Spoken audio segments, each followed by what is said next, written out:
Hello guys, narito na nga ang isang nakakalungkot na at nakakabiglang balita na kung saan itong si veteran actress na si Jacqueline Jose ay pumanaw na nga.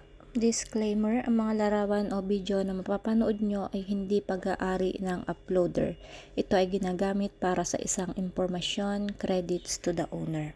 Hello guys, isang nakakalungkot at nakakabiglang balita nga itong ating topics for today's video, na kung saan itong si veteran actress Jacqueline Jose ay pumanaw na sa loob ng kanilang bahay sa Quezon City.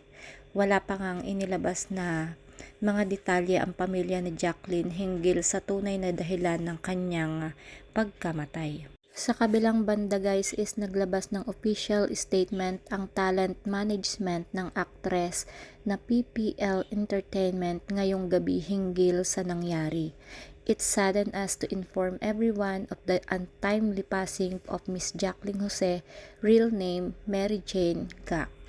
The Gak and Eigenman families are requesting for everyone to please pray for the eternal repose of Miss Jacqueline Jose and for them to be allowed the respect and privacy to mourn her passing and navigate these difficult times.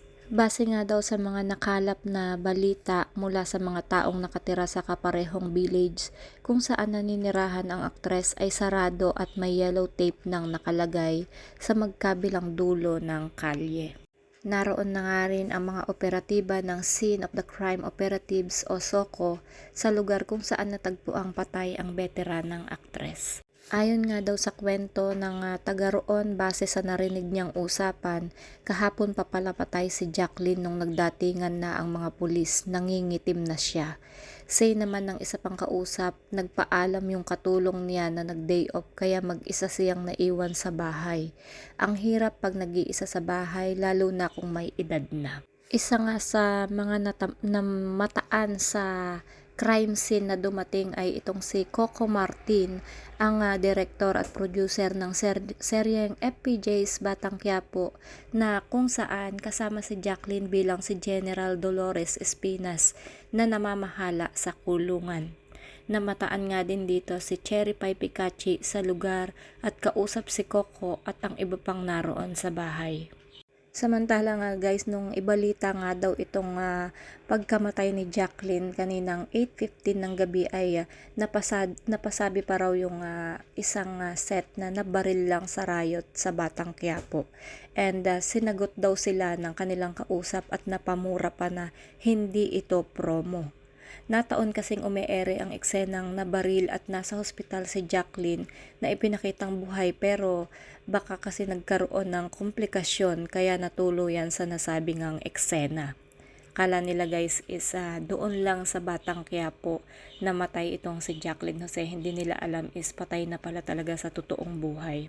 Hanggang sa tuloy-tuloy na ang kwento ng kanilang pag-uusap na nadulas nga raw ang aktres. Ayun, ang sanhi ng kanyang pagkamatay is nadulas nga daw.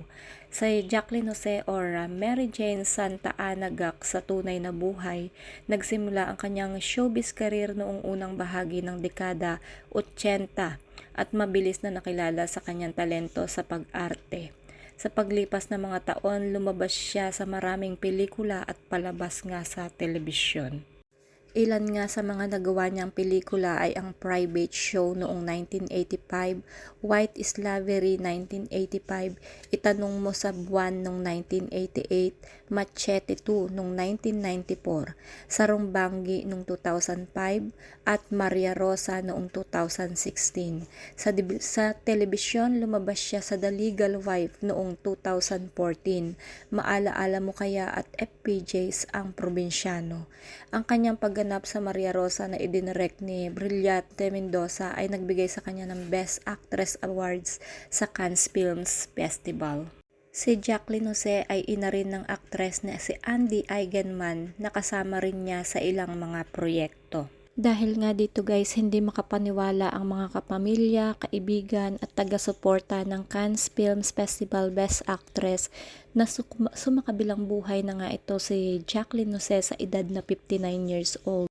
Muling nagluksa nga ngayon ang buong entertainment industry sa pagpanaw ng premyadong aktres, kabilang na ang kasamahan niya ngayon sa seryeng Batang Quiapo na pinangungunahan nga nitong si Direk Coco Martin. Bukod nga sa pagiging movie icon, kilala rin si Jacqueline bilang isang matapang, mapagmahal at palabang single mom, kaya naman marami ang umiidolong nanay sa kanya.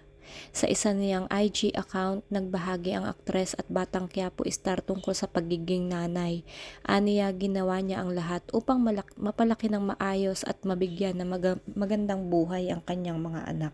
Kalakip nga ng throwback photo niya kasama ang mga anak ni na sina Andy Eigenman and Gwen Garimond Ilagangak, ang kanyang mga saloobin as a single parent. I am a single mom of two. I worked so hard to make them feel that everything was okay. Simulang pagbabahagi ni Jacqueline.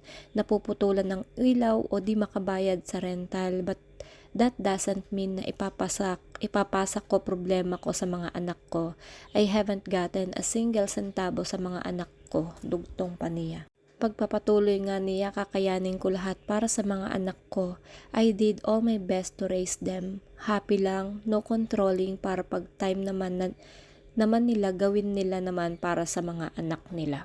At may iniwan pa ngang paalala si Jacqueline sa kapwa niya mga magulang na wag i-obligate your children to pay your dreams. They have their own too. Sa isang hiwalay na panayam, sinabi rin ni Jacqueline na isa sa mga natutunan niya bilang lola at ang i-let go ang panganay niyang si Andy na may 3 ng anak ngayon.